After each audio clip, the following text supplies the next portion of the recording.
আল্লাহর এক বান্দা ছিল নামাজে সেজদায়। তখন আল্লাহ রাব্বুল আলামিন তাকে ডাক দিয়ে বলে, বান্দা তুই যতই নামাজ পড়, যতই সেজদা কর, তোর জায়গা জাহান্নাম। এই কথা শুনে বান্দাটি বলল, আলহামদুলিল্লাহ। আল্লাহ তখন বলে, এই বান্দা, জাহান্নামের কথা শুনে কেউ আলহামদুলিল্লাহ কয়? বান্দা তখন বলে, আল্লাহ, জাহান্নামের মালিকও তুমি, জান্নাতের মালিকও তুমি। তুমি আল্লাহ খুশি হয়ে যদি আমাকে জাহান্নামও দাও, তাও আমার আপত্তি করার কোনো অধিকার নেই।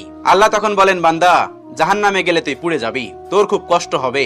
বান্দা তখন বলতেছে, আল্লাহ, কষ্ট শুধু আমার হবে না, তোমারও হবে। আল্লাহ তখন বলতেছে, বান্দা, তুই পুড়বি জাহান্নামের আগুনে, আমার কষ্ট হবে কেন?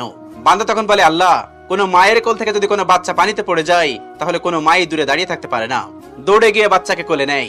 আমার বিশ্বাস, ওই মায়ের চেয়ে কোটি কোটি গুণ দয়া তোমার বেশি। আমাকে জাহান্নাম দিলে তুমিও আল্লাহ শান্তি পাবে না। আল্লাহ তখন বলে, বান্দা, এই দলিল তুই কই পাইলি? বান্দা তখন বলে, আল্লাহ, আমাদের জাতির পিতা ইব্রাহিম আলাইহিস সালাম তোমার প্রেম মুখে নিয়ে যখন নমরুদের আগুনে পড়ে গেল, তার আগে